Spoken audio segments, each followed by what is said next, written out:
I love that art. Are they running a bit behind time?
Ladies and gentlemen, if you'll kindly please take your seats, the service is about to begin.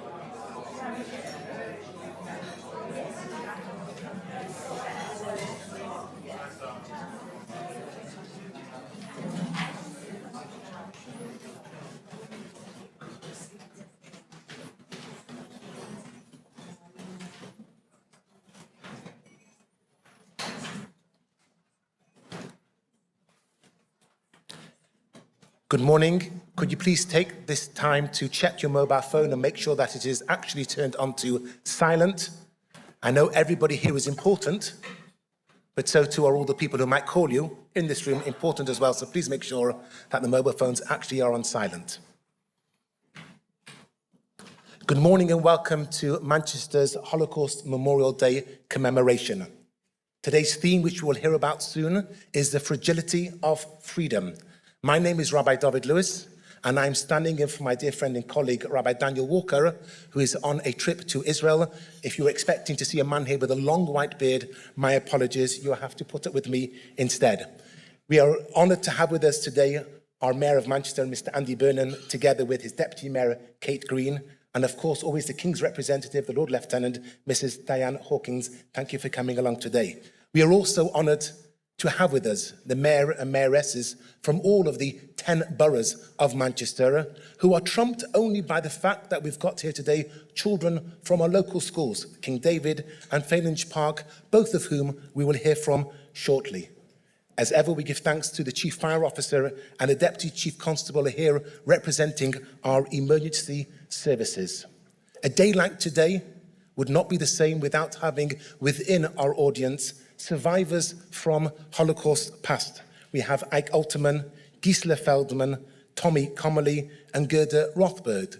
We will also be hearing from the daughter of a survivor, Nomi Lopian, and as well we have Yasmin Dajic, who was a survivor and came at the age of 14 from Bosnia. I'd like to thank each and every one of you for coming here today, and of course, those who are watching live online. Later on, when we have the candle lighting ceremony, you may wish to light your own at home. So if you've got a moment, get a candle out. Before I ask our mayor to introduce us today, we are going to hear a tune, I believe, Annie Marmin. Yes, we changed it around. Or I'll be sorry. I'll be panic over. Yeah.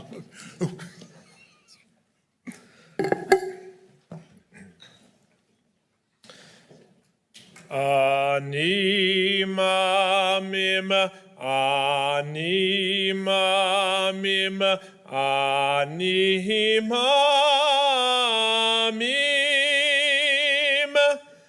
be'emuna shaveleimo,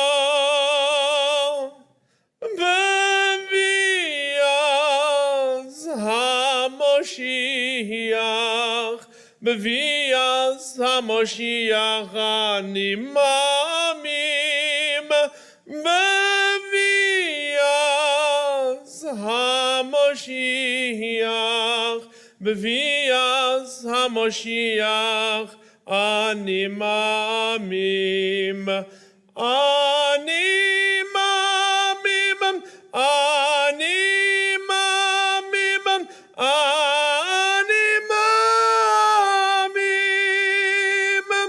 be'emuno sheleimo, oy be'viaz HaMoshiach, be'viaz HaMoshiach ani mamim, v'aval pim she'yismameach, im kol ze ani mamim, im kol ze v'chakelo b'chol yom she'yovo.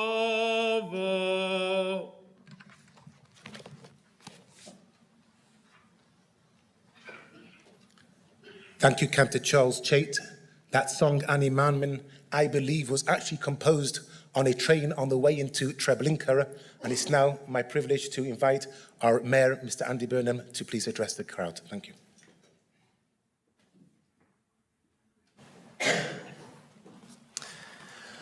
Lord Lieutenant, Lord Mayor, distinguished guests, ladies and gentlemen, good morning and welcome to you all to Greater Manchester Holocaust Memorial Day Service 2024.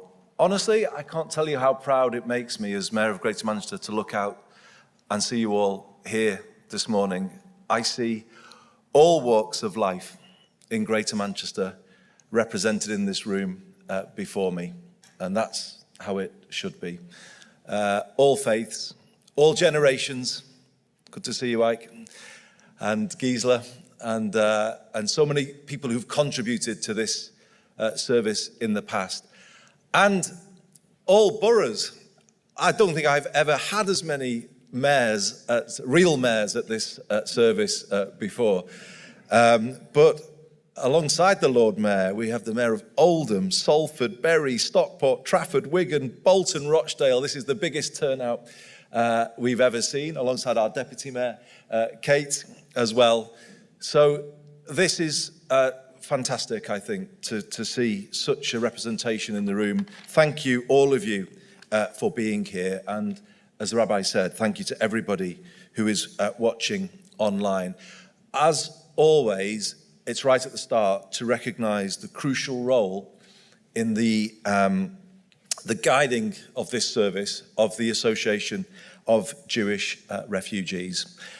We couldn't do it without you, Fran, and all of your team. Your support is valued so much and is truly appreciated. And the round of applause was very much in order. I said all generations. Isn't it wonderful, everybody, to see so many young people in the room today? I know we've got a group from King David High School with us today, and that's great to see. But also young people again from Phelange Park High School in Rochdale, who have been regular attenders at this service, and really a beacon school when it comes to Holocaust education. And I would like to recognise Phelange Park High School for the incredible work that they do, for the way in which they engage with wider events in Greater Manchester. I know that they continue to place a very high importance on Holocaust education, and we're really pleased to see you all here today, and we know that some of you are taking part in our service today, so thank you very much for that. I think all of us are trusting very much in your generation to come through and really make sure that the world comes back together, and we look forward to hearing from you later today. Could I just thank particularly two guest speakers this morning. As the rabbi said, Nome Lopian. Nome, thank you so much for joining us today. We are privileged to have you with us, the daughter of Holocaust survivors Dr. Ernst Israel Bornstein and Renee Bornstein. We really are honoured by your presence here today, and we look forward to hearing what you've got to say. Personal stories are vital on a day like today to understand the impact on people of what happened in the Holocaust. And that's why to have you with us means everything. Alongside Yasmin Dajic, who is somebody who came to Manchester after the Bosnian War in the 1990s. And again, Yasmin, we look forward very much to hearing from you today. This is, I believe, the 6th time that we have held Holocaust Memorial Day at a Greater Manchester level, and nationally is the 24th. The bill that created the framework for the National Holocaust Memorial Day came in the first year that I was a Member of Parliament in 2001. A colleague of mine, Andrew Dismore, was very much behind that move, and we've had 24 Holocaust Memorial Days recognised in the UK in that period since.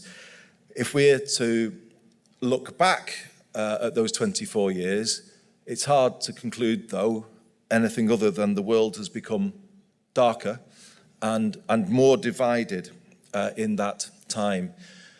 With just 2 clicks, you can go online now and find casual expressions of anti-Semitism, of Islamophobia, of hate and discrimination of all kinds. It's all around us, sadly, in our everyday lives. In the 20th century, the cry of those freed from concentration camps in Germany was never again. And that cry, I think, did reverberate through the remaining decades of the 20th century. People heard it, and it meant something, and it was understood what it meant. And there was a generation who really kind of felt those words when they were said. Now, for us, many of us in the room hold positions of leadership in the 21st century. And we are definitely living now in a time where those words appear to have lost some of their power, where people are not hearing the words never again, and then changing their lives and their behavior in accordance with what those words should mean. And we are, I'm afraid, in grave danger of forgetting right now just how fragile our freedom is. And that brings us to the theme of this year's Holocaust Memorial Day 2024, the fragility of freedom. And I think we've got to do 2 things this year in particular. One is to step back from things that are going on in our world right now and go right back to 1939 and those years afterwards and what happened even before. Because genocide doesn't take place on its own out of the blue. It's part of a process that begins. A change in the language, a change in the way people talk about each other, a change in the way one group of people views another. And that is what happened in the 1930s.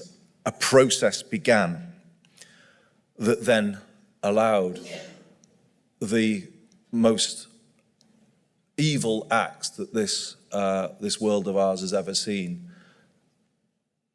And it's only if you understand that you can see what might be happening now. What happened was the rights of Jewish people in Germany, but across Europe as well, were stripped away.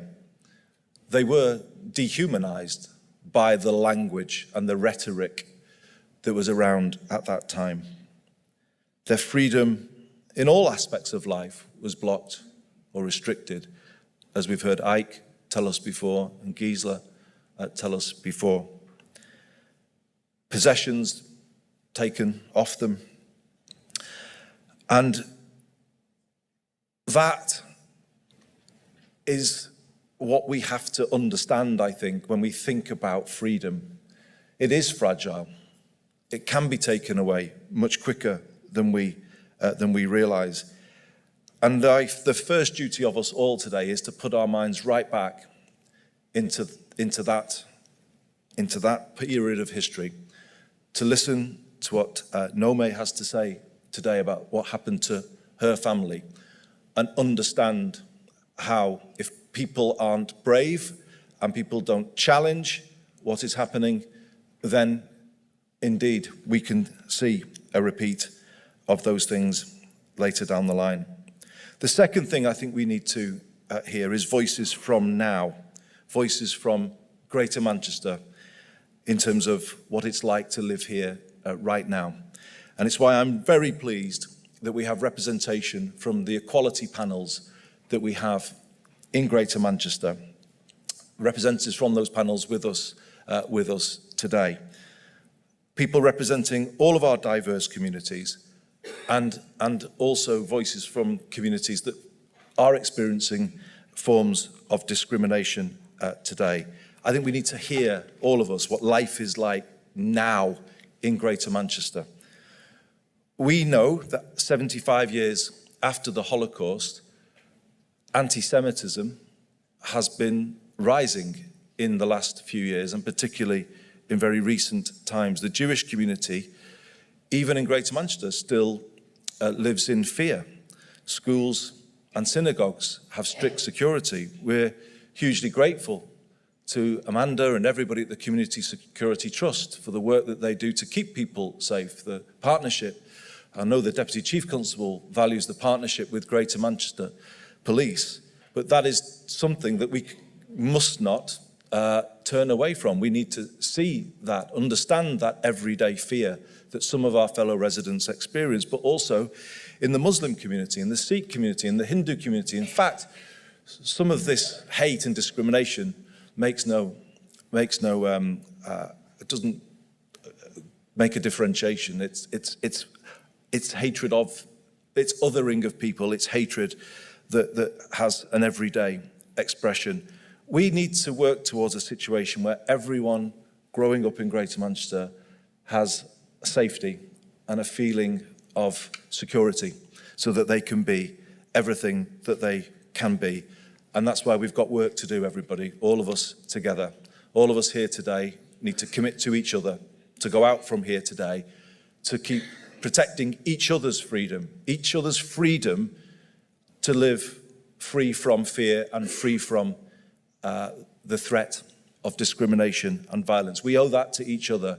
And today is a day for us all to recommit to each other, to protect each other's freedom, to stand up for each other. And this is my final point. In these difficult times, we may ask ourselves, where is hope? Where can we see hope? But as Mayor of Greater Manchester, I just want to say this to you. I see it here in all 10 of our boroughs. I see it in all of our places, and I see it in all of our people. That's why it is a great privilege to lead a city region like this one, where the belief in our equality, where a belief in the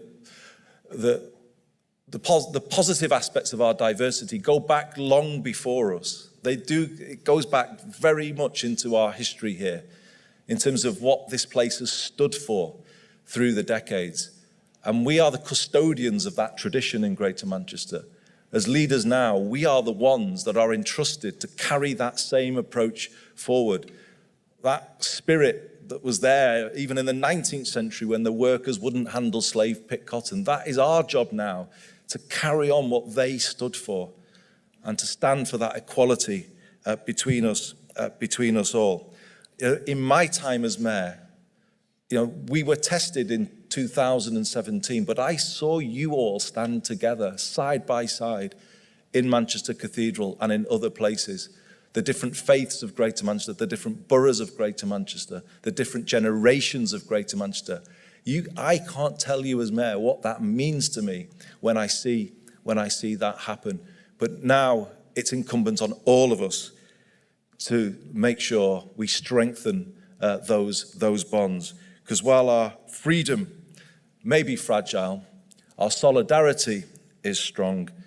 And that's what we resolve on this Holocaust Memorial Day 2024 to make even stronger still. Thank you very much, everybody.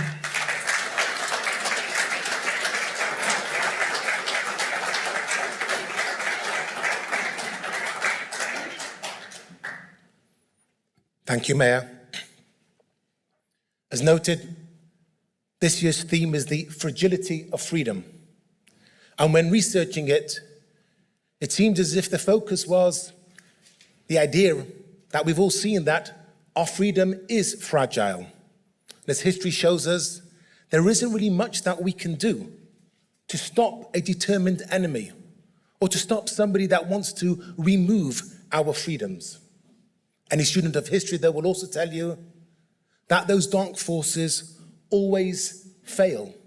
Evil can rise up, but the human spirit has never, ever been truly broken.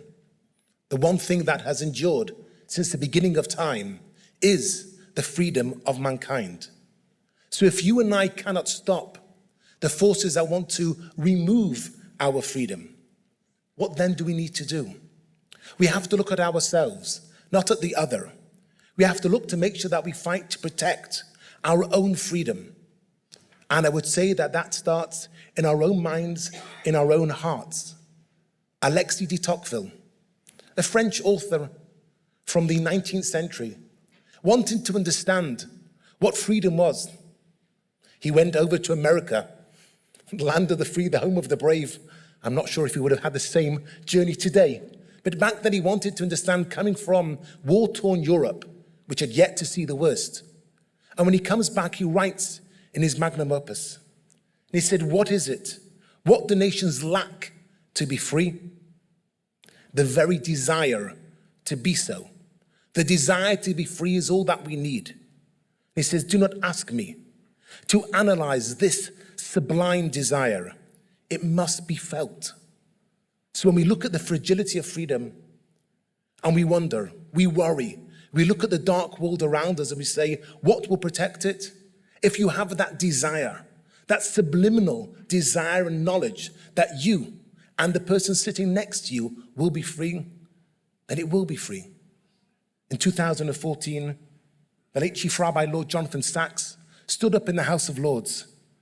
He gave a speech and the tagline was, to be free, you have to let go of hate. As our mayor has told us, when it comes to discrimination, they don't discriminate. They hate everyone individually. They hate everyone equally. You might think that, oh, well, I'm being spared this time. But if there's hatred, there can never be freedom.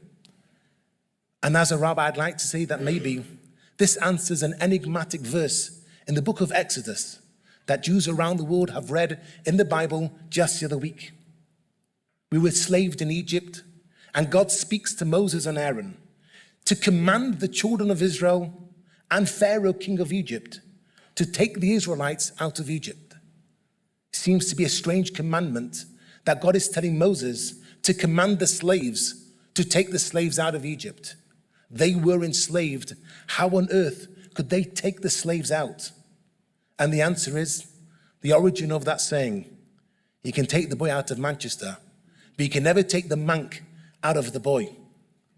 We were being reminded then, in the midst of our deepest and darkest slavery, that if we didn't free ourselves, and if we didn't look at every other person around us as being free, created in the image of God regardless of their creed, faith, religion, or sexual orientation, then we could not be free. Yes, Pharaoh was going to physically allow us to leave. God was going to create that miracle and free an entire nation. But first we had to free ourselves. So when we stand here today on Holocaust Memorial Day, nearly 100 years after those who walked out of the death camps of Europe said never again, yet at the same time having within the room somebody who decades later saw that same hatred, we have to say to ourselves, will we be free? Will we find it within ourselves?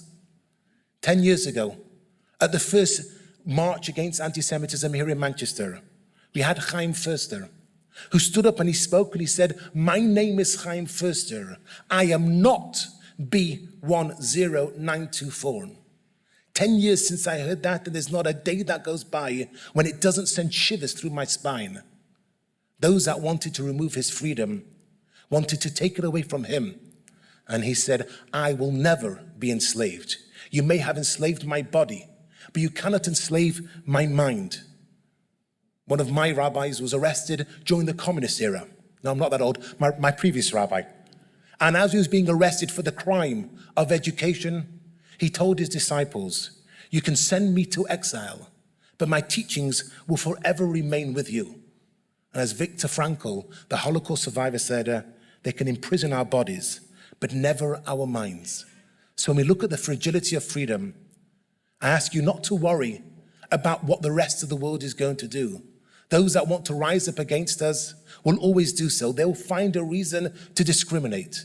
But if we know within our hearts that we are free, and the person sitting next to us, the person behind us, the person on the other side of the street who does not look like us, but still is a human just like us, then our freedom can never ever be fragile. It'll be as strong as the Spirit of God himself.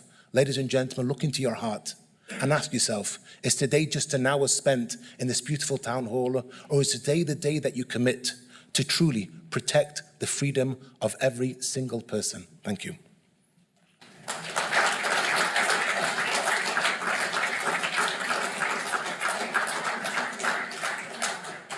It is now my delight and honor to invite Naomi Lopian to the stage, who's going to speak about her family's survival from the Holocaust.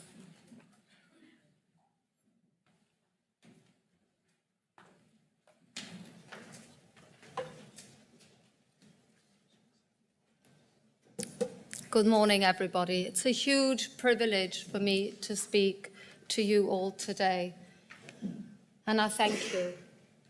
My name is Naomi, and I am the daughter, the wife, the mother, the grandmother. I'm human, you can see. I think you'd all agree.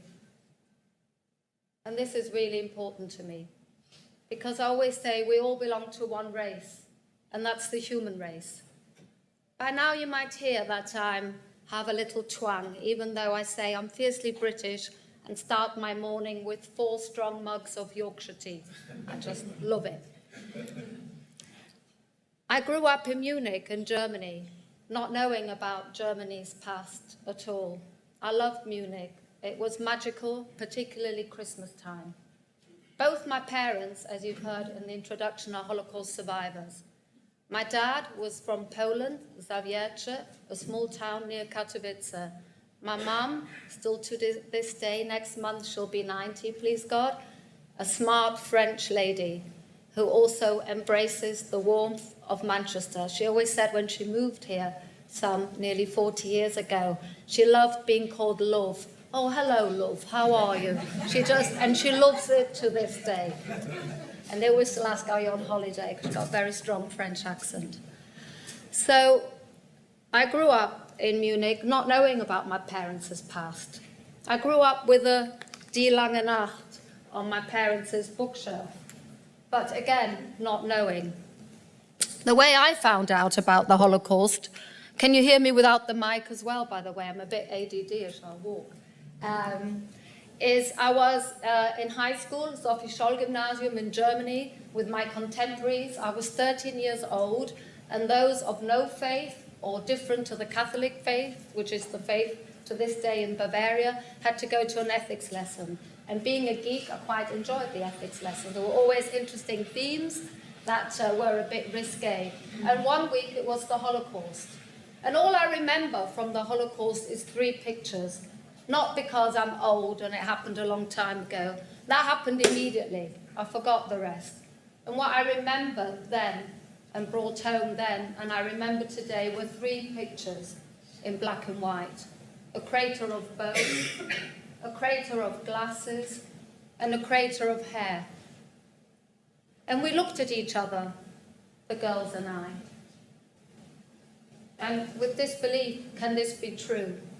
I wanted it to be a fairy tale by the Brothers Grimm. And I went home to my mum that day and I asked, is it true? And then I shelved it. I didn't turn back to it. And I presume many reasons that you can ask me. I do want you to ask me questions later. Everything is on, nothing is off territory. But how did I grow up? I grew up, and it was unspoken, not to draw any attention to myself. Not to go out and cause any disarray or disturbance. And I do this because this is how I felt. I was very aware of being the other, and the last thing I wanted was to be the other. I was the only Jew in the village in my big high school of 1,800 pupils. And my mum said, you know, show them and tell them. But it was hard, I was shy. And I always hid my Jewishness. And I'm not proud of it, not in front of the rabbis and the Jewish people here to share that with you. I was afraid even then. My school, after the 1972 Olympics, was guarded by police with machine guns. As a kid, you got used to it. You said good morning and goodbye. But I never said the word Jew or Israel in public. And I only share that with you today because I heard a famous German journalist who writes for the Spiegel admit that too, that he shared what I shared, also the son of a Holocaust survivors, that we had safe spaces. I was never aware. Oh, sorry. I was never aware that I had safe spaces. That was in my subconscious. That I could only really identify with who I was at home or in synagogue. And that's something that stayed with me to this day. I read my dad's book late, where he describes his experiences as a young man in 1939. He was 17 years old. He was a young lad when the Germans invaded Poland, and life changed dramatically. Like the Lord Mayor said, the freedoms were immediately stopped. You've heard all the terms of ghetto, the yellow star, not allowed to go out to public spaces. My dad went frequently into hiding because the Jews were being rounded up in his town between 39 and 41, in attics and cellars, although twice in that time he was taken away by the Germans for practice into labor camps. When they were rounded up in the factory halls, they were clubbed and beaten to round them up. Elderly men, when there wasn't any room, were being trampled on and beards ripped out. This image, my dad says, in the long night, stayed with him and haunted him. Do you know why? I ask everybody that. Why? I think you all know why. Because he was Jewish. This hate and these actions happened because they were Jewish. In Nazi Germany, a moral country, a country of culture, they were clever. They described the Jews then as vermin, or as a people that was other, wasn't Aryan. Like the disabled, like the coloured, like the gypsies, like people of different, that they didn't agree with their sexual orientation, gay, anybody who was othered. Who has the right to ask you, one human being to another? Let me tell you, and I include myself because as I told you at the beginning of the talk, I am human. We're all capable of it, good and evil. Make no mistake, all of us in this room today. And equally, we're all capable of making a difference, each of us, in our own little way. Anti-Semitism, the hatred of a people born to Jewish faith, is as old as time. In the Middle Ages, it was our religion. In the Nazi era, our race. And today, it's the denial of the state of Israel. Yes, since October the 7th, the slaughter of over 1,400 people, people being ripped from their bedrooms, babies being burnt, women being raped. Since then, the hate of Jews has risen.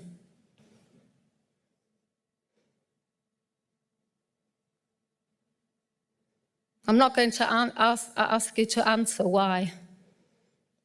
I don't know myself why. But what I want you to know, that the justifications throughout time come from here, the heart. Anti-Semitism is intellectualized. Throughout time, we had the blood libel, we were money lenders, every excuse under the sun. When people don't want to look at themselves.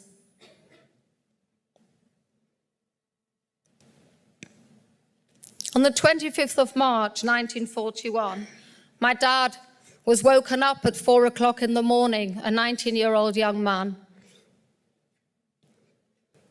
He tried to hide. It was the one night he didn't want to go into hiding. He was still an old, rebellious teenager. Quickly, when he heard the noise, he tried to go to the neighbors and hide in a cupboard. Of course, he was found and beaten out with clubs. And he was sent to his first labor camp of Grünheide. Subsequently, it was 6 more labor and concentration camps. He was liberated by the Americans close to Munich in 1945. And he felt like a freezing, frozen island in a solitary world. He was emaciated, infested with lice. His mum and dad were gassed in Auschwitz. His sister, whose name I carry, gassed in Auschwitz. His youngest brother, aged 13, gassed in Auschwitz.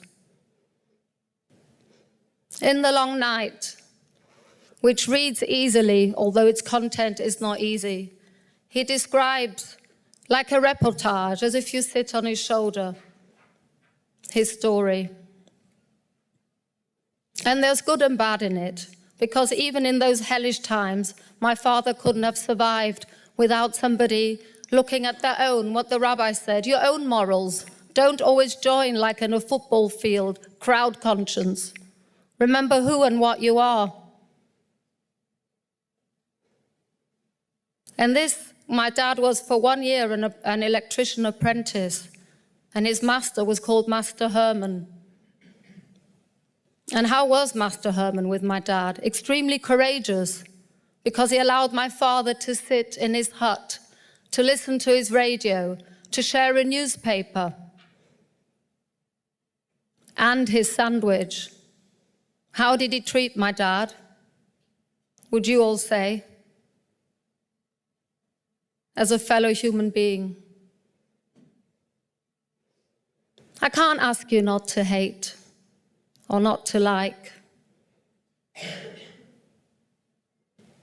But I do ask you to respect, to be part of who we stand for as Brits, our British culture, to embrace diversity.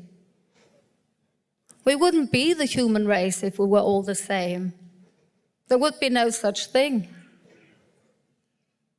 It's because we're different that we're humans. Each one of you being here today, I hope will go away with a superpower that you each have in you. And it's not a soft power, it's kindness. I'm sure you've all done kindness to others and you've been at the receiving end of kindness. And it actually makes you swell. My mum, Renee, I call her little Renee, she was 10 very briefly when she was sent away by her parents, May 1944. Why was that? She was in the southwest of France. They were evacuated in 1939 from Strasbourg, which is also at the German border. Mum and Dad told Renee, 10, Helen, 13, and Joey, 9, that they're going with a group leader on holiday. Pack your little rucksack. What did they take? I think we'd all take our smartphones today. But in little Renee's case, she took her best dress, her Shabbat dress. On the way to Switzerland, they were arrested by the Gestapo and were imprisoned. Helen, who was 13, told Renee, you don't need to save your breast dress anymore because we're going to die. Kill because of what? Because you're Jewish? There's been an explosion of Jew hate now since October the 7th. I ask each and every one of you to do your bit. Because if the haters do get their way and get rid of the Jews, do you seriously think the haters will stop there? Do you?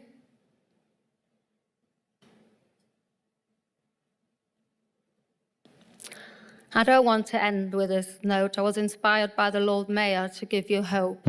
And what my granddad, he was with my father in the first camp of Grünheide that we were reunited. But he was leaving that camp, and he also wanted to give his young son some strength and some words to live with, hope to survive. He said to him, you're a young man, you have your life ahead of you. And then another message that every human being can take of whatever age we are. And that each day is a new day. Each day is a new beginning.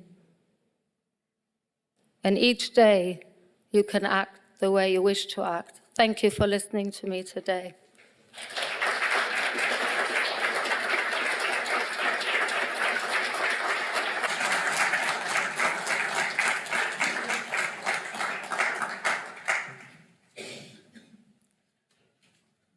Thank you very much, Naomi. We will now hear in your program, it says Schindler's List, but actually it's a different song by our harpist, that of Eufen Prippenchik. And I'm going to, at this point, also introduce the next group, which is the children from the Phalange Park High School. You're going to come straight up after the song. And I think there shouldn't be an interruption because the song in Yiddish from Prippenchik speaks about the fire burning in the school and the teacher teaching his young children how to read the language of their ancestors, a language which was then brought back to life again. So as we listen to the song played by our harpers, have in mind the most important tool in all that we have within the protection of the fragility of our freedom, the education of our next generation. And when the harpers are finished, if the high school could please come up for their reading. Thank you.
Our school, Village Park High School, is committed to Holocaust education. Our teachers have worked with the University College of London to make our school a beacon school for Holocaust education. Both our teachers and our pupils are committed to ensuring that the Holocaust is never forgotten, and we strive to ensure that it does not happen again. Village Park High School is a multicultural community school. When we learn about the Holocaust, we think about the current climate. Anti-Semitism, racism, and prejudice have not been eradicated. Through our learning of the Holocaust, we can help to better understand where prejudice comes from and how it is allowed to grow and develop, and we develop a better understanding of where we fit in the world and how we feel and can react to the current situations. The Beacon School program empowers us as pupils to want to make a difference to our own communities. Throughout our lessons on the Holocaust, we are introduced to the amazing stories of Jewish people, both survivors and victims alike. These experiences help us to see the personal and human impact of the Holocaust. In our lessons of the Holocaust, we look at the experiences of Leon Grieman and his family. We've also been very fortunate to have Sam Newman come into our school and share the story of his mother, Bobby, as part of our event to mark Holocaust Memorial Day. Sam shares with us not only Bobby's experiences, but also how the Holocaust continues to impact her family today. We've also been very lucky to have Ike Alterman come and visit Village Park High School and share his personal experiences of the Holocaust, which has had a profound impact on us all.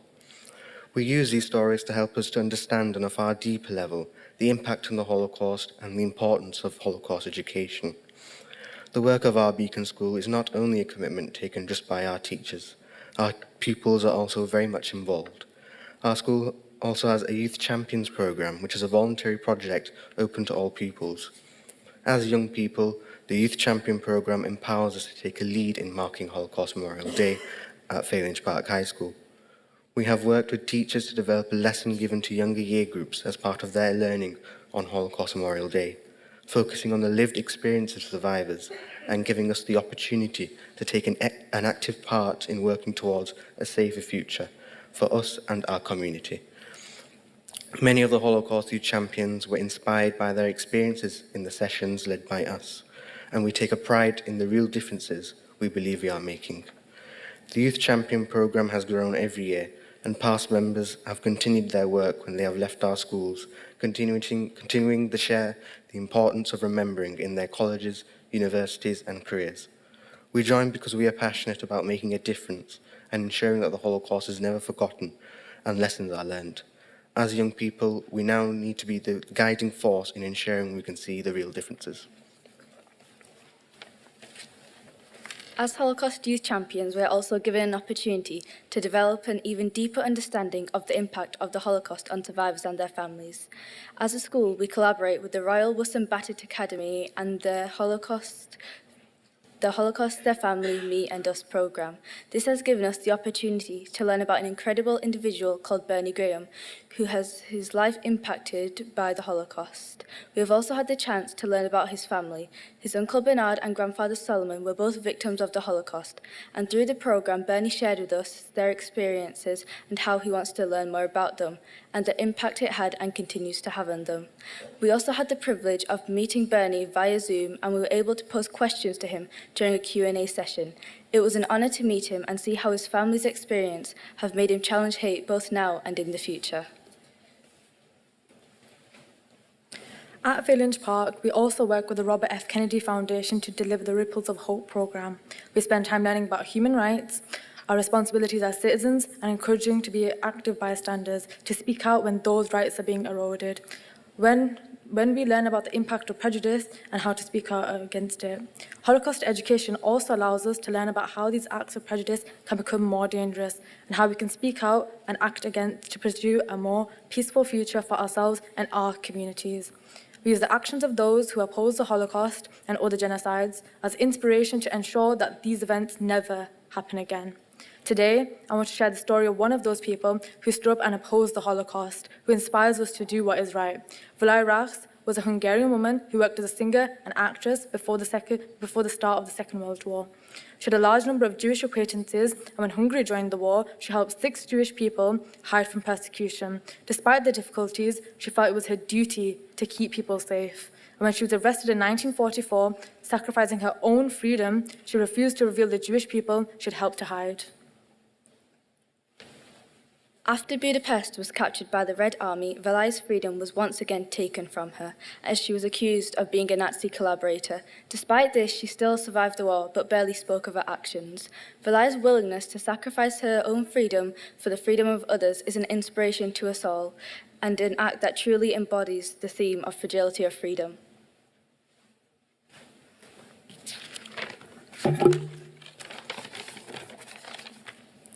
This is an extract from Anne Frank's diary.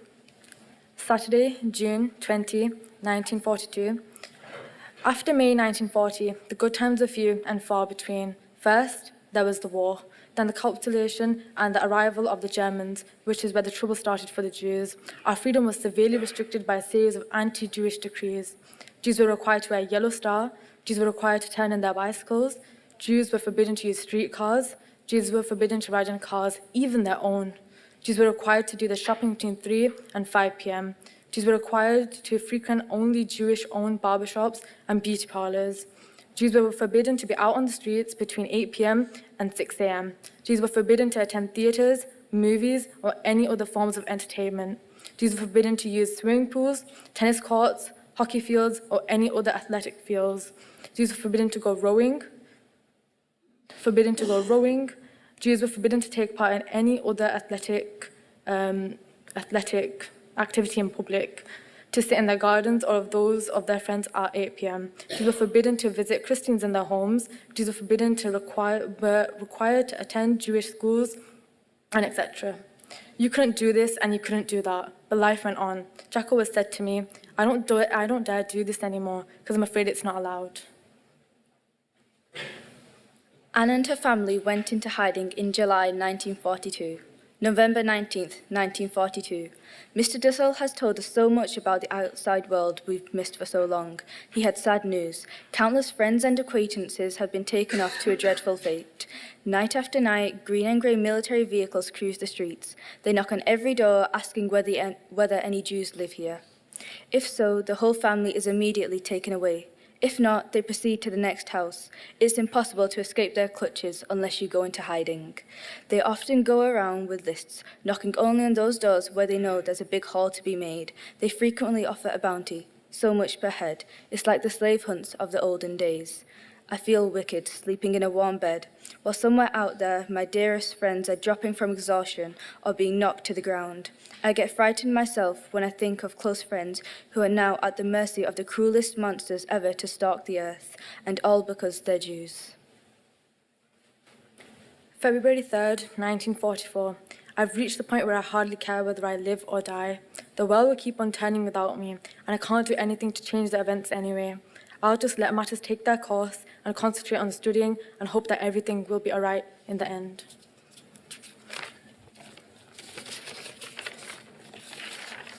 July 15th, 1944. It's utterly impossible for me to build a life on a foundation of chaos, suffering, and death. I see the world being slowly transformed into wilderness. I hear the approaching thunder that one day will destroy us too. I feel the suffering of millions, and yet, when I look up at the sky, I somehow feel that everything will change for the better, that this cruelty too will end, that peace and tranquility will return once more. In the meantime, I must hold on to my ideals. Perhaps the day will come when I'll be able to realize them.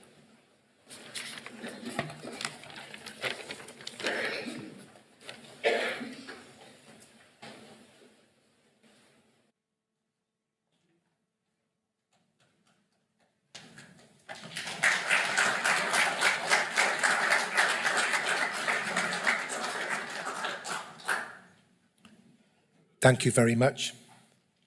Our next speaker, Yasmin Dajic. Sounds strange, but 50 years after the events of the Holocaust, Yasmin himself had to flee and came here to Manchester, and we are privileged to hear his story today. Good morning. My long-lost family, my brothers, sisters, relatives. You have given your time to be here. The gift of our time is the most precious thing we can give to each other. We never know how much of it we have before we lose it, simply because freedom is very fragile. I believe, and I will always believe. Without belief, we'd be stuck, confused. We have to believe in each other. This place will be a better place if we do. I am Yasmin, and there was a time where my freedom was lost. I am originally from Donji Vakuf, one of the smallest towns in Bosnia and Herzegovina. And when I was 15, I came here as a refugee. I can proudly say that I have made Manchester my home, a true home, where I feel welcome and free. A lot of that is down to the people here. People are important. You are important. Freedom is fragile, and I know how fragile it can be. I know how quickly life can change. I have experienced it. 1 minute you're in your comfortable bed, feeling free, feeling safe, and the next minute you're told your bed is not safe anymore. And you have to leave your home. You're hiding in a forest, hoping that your relatives will let you stay with them when you reach them, if you reach them, not knowing if you'll see you tomorrow. Let me share my truth with you. Truth is important. Truth solves problems. I want to give you my story, and I want to share the truth, my experience, and what I have learned. Learning is what keeps us all going. If you don't share these stories, then no one will know what is going on. This is my story. The first thing I want you to understand is that war does not start with bombs and bullets, grenades. They come for sure, but later. Wars start with a pen and end with a pen. It's simply a too big thing to happen. Someone plans it, someone wants it. Learning is what The ammunition is ink and other things you never even thought about before. The war started for us in 1992 when I was 12 years old. We heard on the news that the price of everything was going up, not just food and fuel. One funny thing that stuck in my memory is washing powder.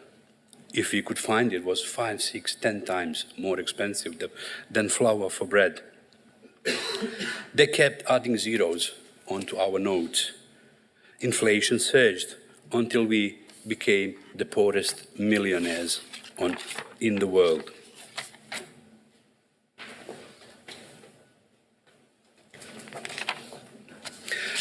But I was young and I didn't know what was happening. Even when the men from my town started talking quietly around them, I didn't know what they were talking about at first. Now I suspect they were organizing some resistance, a defense wall around our town. Within days, they told us, you can't sleep in your own beds. This is how fragile freedom is. The freedom of sleeping in your own bed, in my own home, in my own hometown, was no longer possible. We found out it was because we needed somewhere within reinforced walls where it would be safer for us. People were keeping us safe. Within 2 months, we had to leave Donji Vakuf for Jajce, a neighboring town, where my mother had family. The army was planning of occupying Donji Vakuf, my birth town. We just hoped my mother's relatives would accept us. People had to find their own way of transporting themselves there, through forests and mountain roads. Some had to walk. We didn't have 4x4s or SUVs. Riding on the back of a tractor was a fun for a boy my age. Luckily, my mother's family welcomed us. They were good people. Like I said, people make difference.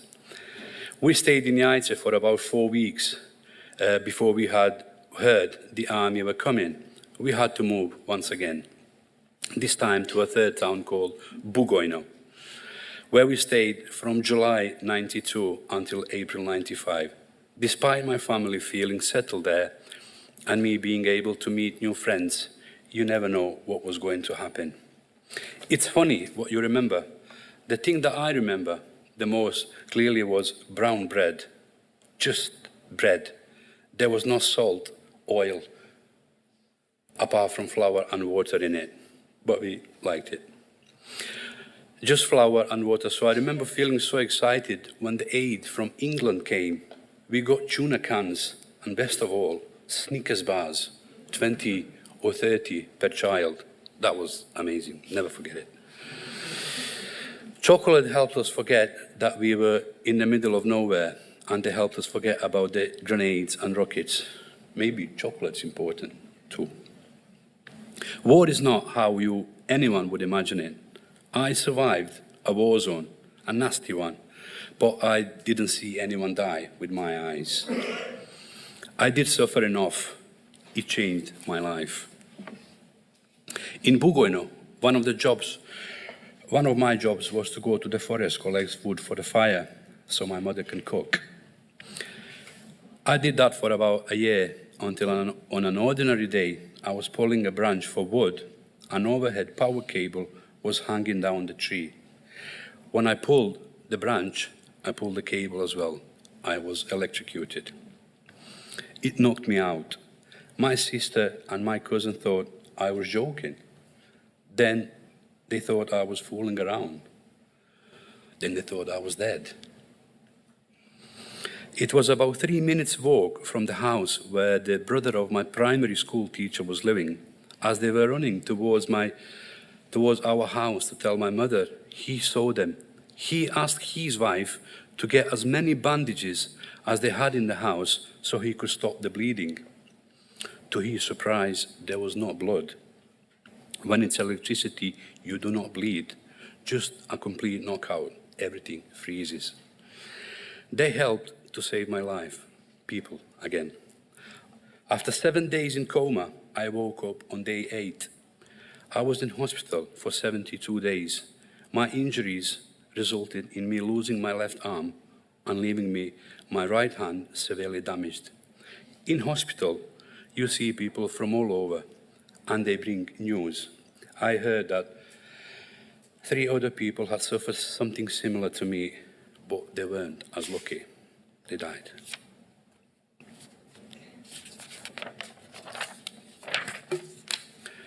When I was visited by some aid workers from the UK, from charity called Heartfelt, I made them laugh. My sense of humor was something I hadn't lost, even though I only knew a few words of English with the help of an interpreter. They said they would return in 3 months and they would give me a present for making them laugh. I wondered if I'd still be there within 3 hours, never mind 3 months. Although my left arm was too badly damaged and had to be amputated, they said they were willing to take me to England where they could try and repair my right hand. Dr. Watson from Whittington Hospital, an expert plastic surgeon, saw my case and agreed to take the challenge, but I had to leave alone, leave my family back in Bosnia. The challenge from Dr. Watson turned out to be an 11-hour operation. He did a good job. Another person making a difference. I spent 5 months in Whittington Hospital. It was odd being in a hospital in an unfamiliar country, but I was made feel incredibly welcome by other patients and staff members. Both Manchester clubs, City and United, were extremely kind. I received signed memorabilia and even had a visit from one of the players, which was incredible. The human contact and kindness make a huge difference. Me, being a football lover so much and ending up in Manchester is unbelievable. Dream come true. Miracles do happen and people bring them. Keeping in touch with my family was hard, and I couldn't phone where they were living, and it was incredibly expensive for them to call me. The grenades had brought down most of the power lines, and I had to call from the post office. When I was able to talk with them, I was relaxed. If I could tell them I was okay when we spoke, I made them feel better. And I was okay. I felt accepted in Manchester wherever I went, which made me not being with my family much easier. You might wonder how war and being a refugee affected my life. War destroys people, as simple as that. I had to leave everything my family had worked for. I had to leave my home, my country, my family. Here's another truth. As a human being, the easiest thing to do is surrender to problems. If you ever wonder if life is worth the struggle, I'm here to tell you, it is, absolutely is. It is all worth it. I'm here now, in front of you, good people, amazing people. I have a family, a wife and 2 children, a girl and a boy, 16 and 11. And I can tell you truly, the only argument worth having is the one that you have with yourself in the morning. When you convince yourself, you can get up and think positively and make a change for good. I've already told you, war starts with a pen and ends with a pen. Freedom starts and ends with people and human connections. I want us all to be aiming for that final full stop. The pen words can be more frightening than tanks, and human connections and kindness can be more powerful than grenades. People make all the differences, like my teacher's brother, like the nurse in hospital, like football players, like my surgeon, Dr. Watson, who saved my hand. And if people can make difference, that means you can make a difference. All of us can make a difference, because we all have the power to do something good. We can all bring miracles. I hope that listening to my story encourages you to see how valuable you are, and I hope it encourages you to be positive and kind. We can all work towards freedom, as fragile as it might be. And as my previous speaker, I will not be even thinking of asking you why all of this happened to me.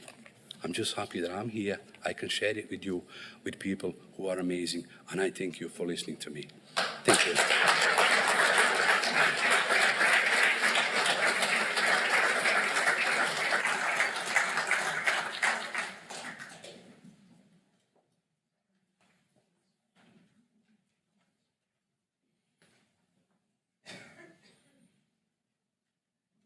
How privileged Manchester is to have welcomed in such a hero, and how privileged we are today to have heard such inspiring words came from the heart. And as you've told us, there is nothing that we can't do. Personally, that was a most inspiring speech. Thank you so much. Absolutely. We'll now hear the poem, Do Not Ask, by Avram Schofield, read by Jill Brennan, the Greater Manchester Faith and Belief Advisory Panel. Thank you.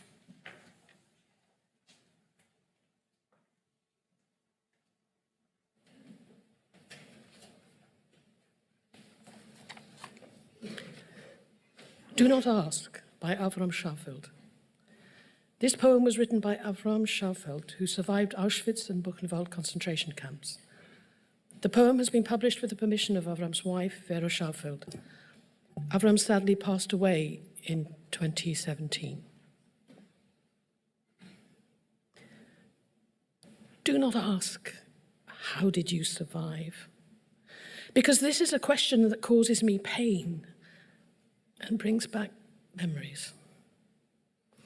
I know that you mean well and are sympathetic and would like me to talk to your youth group or your son who's writing a paper on the Holocaust, and I could help him with the subject, which is part of his exams. You add with a smile that no amount of reading is the same as talking to a survivor. From your eager expression, I can guess what you expect me to tell him about our bravery and how our faith in God helped us to survive. I lie and say, I'm too busy, that I have other commitments, and quickly take my leave and turn away so that you cannot see the hurt in my eyes.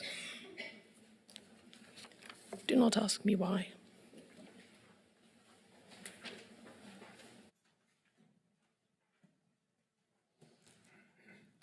Thank you. We'll now hear Is This Man by Prima Levi, which will be read by the Youth Combined Authority panel members.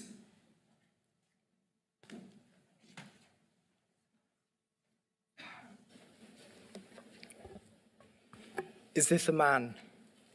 You who live safe in your warm houses, you who find on returning in the evening hot food and friendly faces, consider if this is a man who works in the mud, who does not know peace, who fights for a scrap of bread, who dies because of a yes or a no.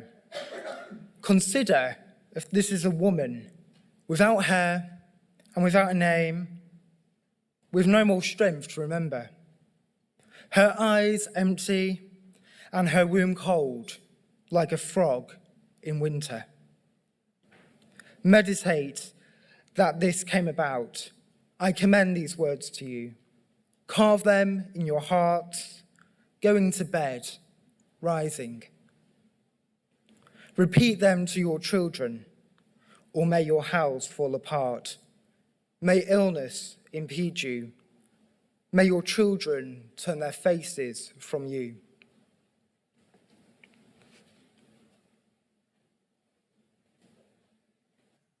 Thank you. We will now hear from Reverend Grace Thomas, who will read the special prayer for Holocaust Memorial today, written and composed by the leaders of our faith religions in this country.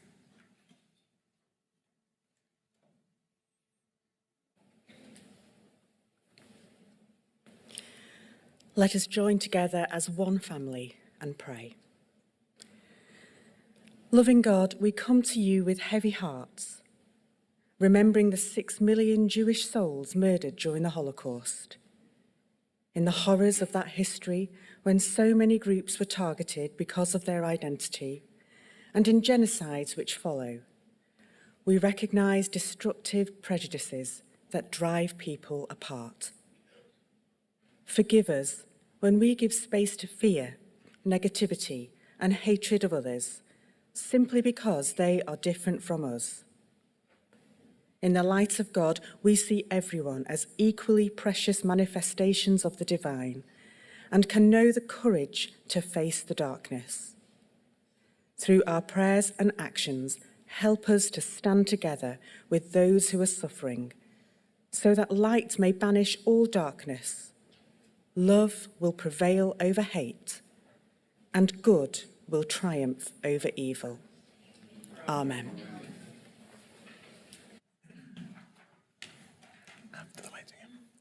We will now continue with the lighting of the memorial candles. Those of you who are watching at home may wish to light your own candle at this moment. 8 members of the community will light their own candle. Whilst the candles are being lit, we're going to hear the theme tune from Schindler's List. Those of you who can, if you'd like to stand for this part, and then whilst we then go into, Chazan Chait is going to recite the memorial prayer. The first candle will be lit by Nomi Lopian.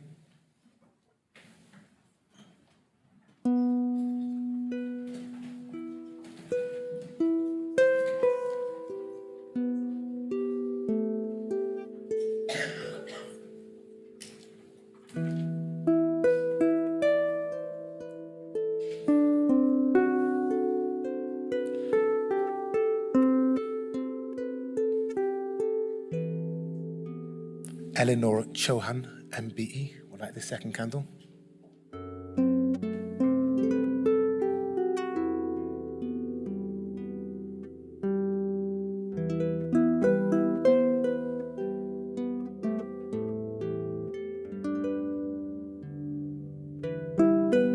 A third candle will be lit by Jack Herman, a student at the King David Jewish High School and grandson of Holocaust survivor Danny Herman, BEM.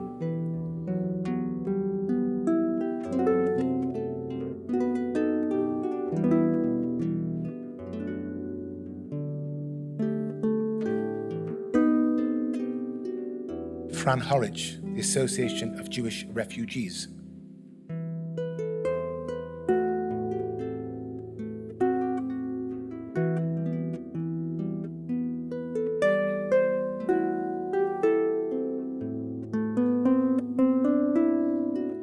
Mr. Mark Alderstone, OBE, representative of the Jewish Representative Council and Deputy Lord Lieutenant of Manchester.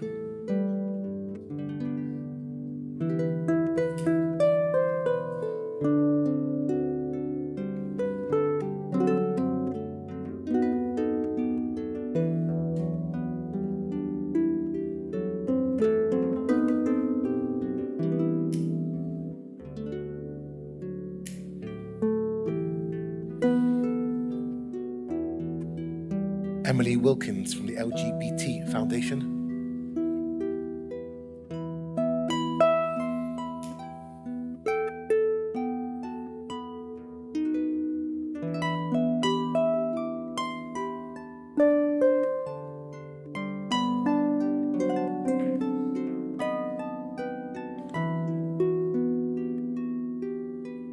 Carl Austin Bohan, the LGBTQ advisor.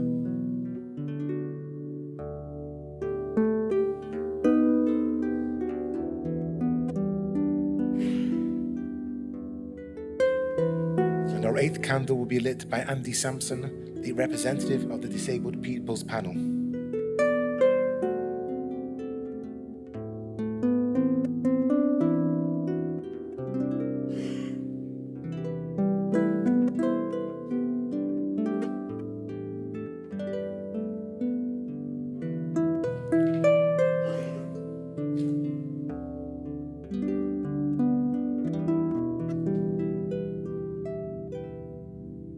Please remain standing whilst chanter Charles Chait recites the traditional Kael Modirachmim, the memorial prayer.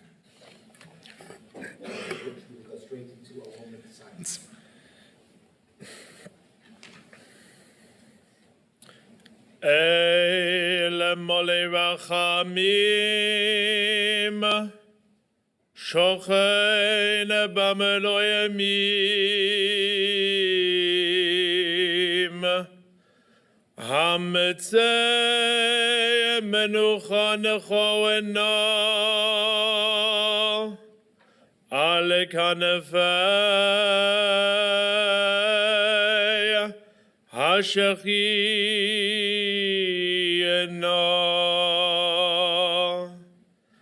b'malot kadoyeshim utahoyerim kazawahawakia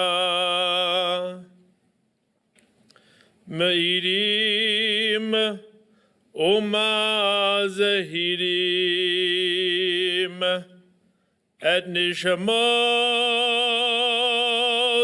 Sheishel miyone achenu b'nei Yisrael shenevegu shenishachatu shenisrafu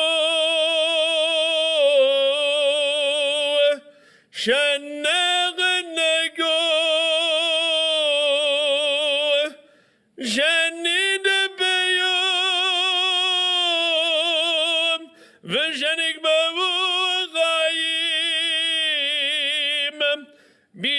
Hanatzim yozvehem yamach shamam umazelu chazena v'sham al ki yedosh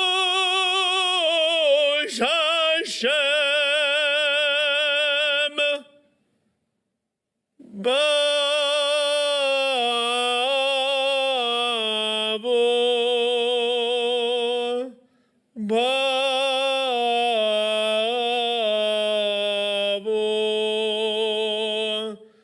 She'enu mibhalelim lilun nishmateihem Lochen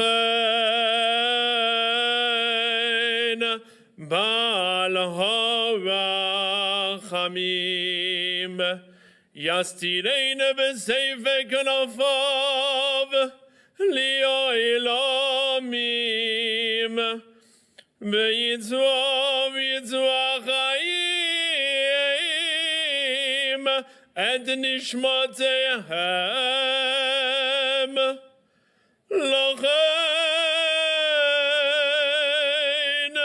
Baal HaRachamim Yastirein B'Seifek Nafav B'Seifek Nafav Li'olamim Mitzvah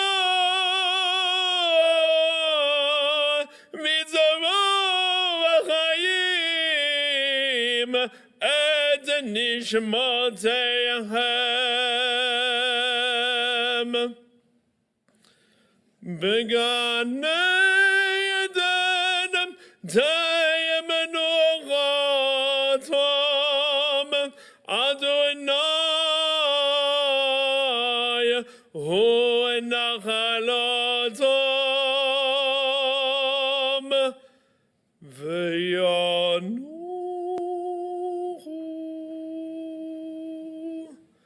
V'shalom Al Mishkavom V'noema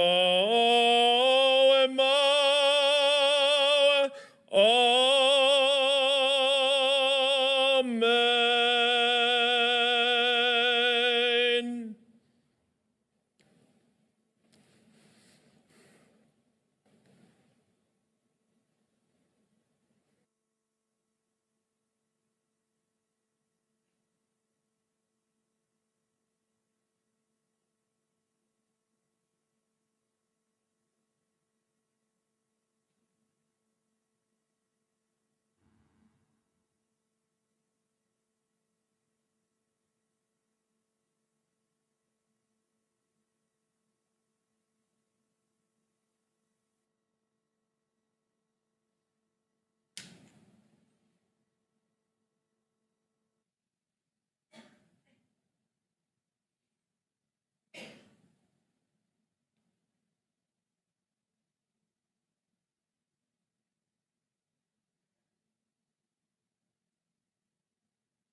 Thank you, Cantor Chait. Ladies and gentlemen, you may be seated.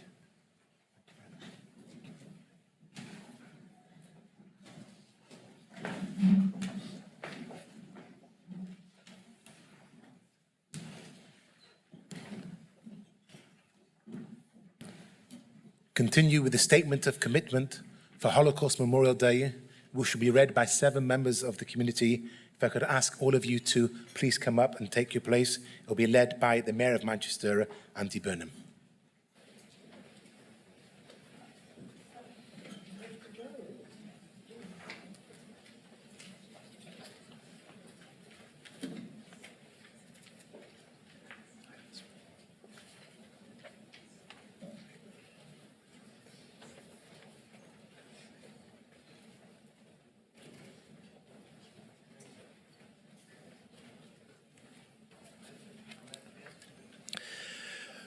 We recognise that the Holocaust shook the foundations of modern civilization.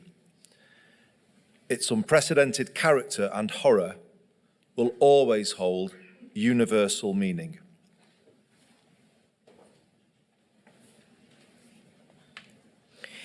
We believe the Holocaust must have a permanent place in our nation's and communities' collective memory. We honour the survivors still with us and reaffirm our shared goals of mutual understanding and justice. We must make sure that future generations understand the causes of the Holocaust and reflect upon its consequences. We vow to remember the victims of Nazi persecution and of all genocides. We value the sacrifices of those who have risked their lives to protect or rescue victims as a touchstone of the human capacity for good in the face of evil. We recognise that humanity is still scarred by the belief that race, religion, disability or sexuality makes some people's lives worse than others. Genocide, anti-Semitism, racism, Islamophobia, xenophobia and discrimination still continue. We have a shared responsibility to fight these evils. We pledge to strengthen our efforts to promote education and research about the Holocaust and other genocides. We will do our utmost to make sure that the lessons of such events are fully learned.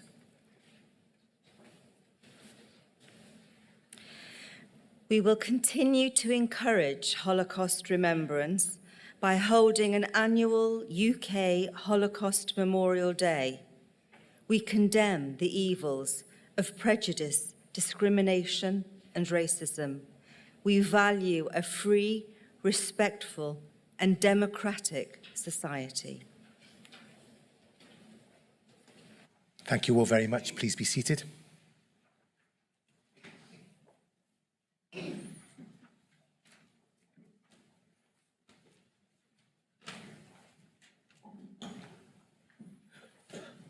Our final reading for today, The Happiest Man on Earth, will be read by Mrs. Diane Hawkins, His Majesty's Lord Lieutenant of Greater Manchester.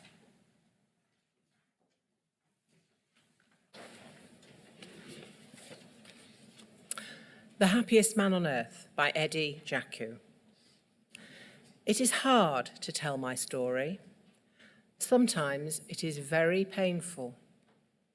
But I ask myself, what will happen when we are all gone?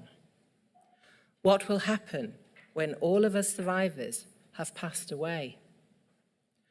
Will our story fade out of history, or will we be remembered? It is time for the new generation, the young people, the ones with burning desire to make the world better. They will hear our pain and inherit our hope. A field is empty, but if you put in the effort to grow something, then you will have a garden. And that's life. Give something, something will come back. Give nothing, nothing will come back. To grow a flower is a miracle. It means you can grow more. Remember that a flower is not just a flower, it is the start of a whole garden. So I go on telling my story to anyone who wants to know about the Holocaust. If I get through to even one person, it is worth it. And I hope that is you, my new friend. I hope this story goes with you.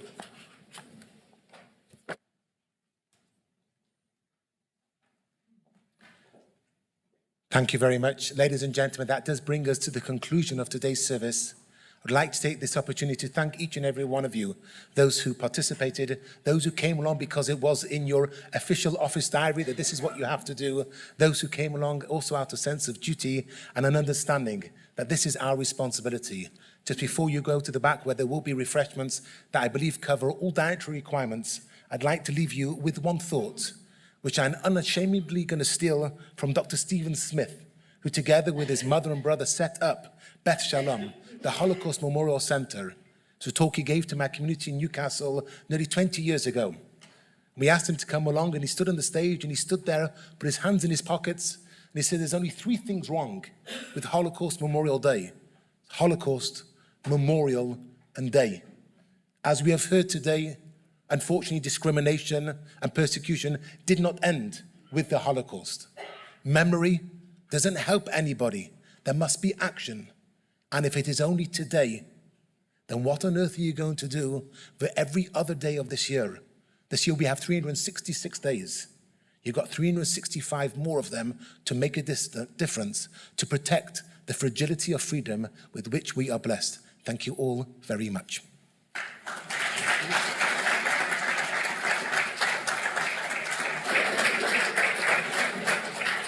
On behalf of everyone here, could you all join me in just showing our appreciation to Rabbi Lewis for the way he's conducted today's service, and to our harpist. Honestly, I mean, what a privilege it is just to sit and listen, and it uplifts you, doesn't it, to hear that the music that's been played today, given its significance. So thank you so much for playing so beautifully for us. I think when I reeled off the list of mayors, I missed out Tameside, and how could I have done that? So welcome, Tameside, and thank you. To have all 10 boroughs represented at the mayoral level today really does mean something, actually. So it's wonderful that you are all here. So thank you so much for that. And I'm just going to finish by thanking our two main speakers today, both of whom said things that I'm sure really kind of went right there from right to your heart and really meant something. Naomi, you said something about, we all have some good and bad in us, if we're honest with ourselves, but we all have the potential to make a difference every day and do the right thing every day. And that is absolutely something that I will take out from today. And Yasmin, I think you said something along the lines of kindness makes you bigger. And that is such a profound thought, isn't it? That you are a bigger person if you look after and look out for each other, which has always been the Greater Manchester way. And all of our speakers in one way or another touched on this place and its people and the way people interact with each other. The way Naomi's mum loved being called Love. If nothing else sticks with you today, remember that, because it's what I was saying at the end, wasn't it? That there is something about this place and its people, hopefully is timeless. And it's the way people interact with each other and what that makes people feel. If you remember nothing else from today, remember that. It is always a privilege on this occasion to be in the presence of people who lived through the terrible events that we are here to remember today. The 6 million Jewish people who died in the Second World War. So Ike Giesler, and I know we have other survivors in the room with us today. My apologies if I've missed, Fran, who else we have in the room? Gerda, my apologies, Gerda. And Tommy, who I've met before. Tommy, where are you? And Tommy, whose book I've read actually, and it's some story. The Fed, for those of you who don't know, we have the Fed represented in the room today.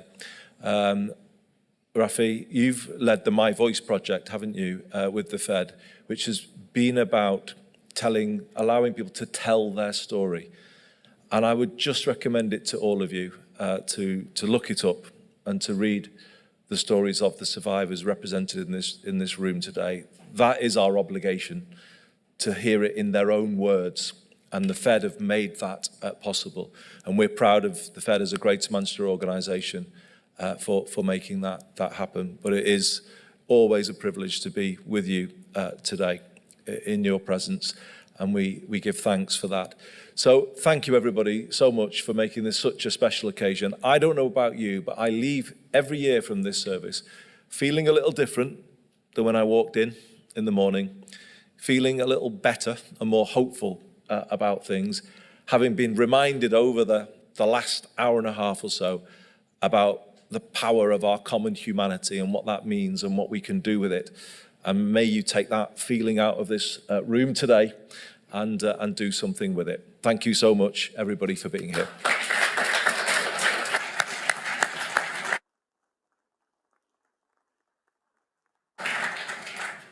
Ladies and gentlemen, finished.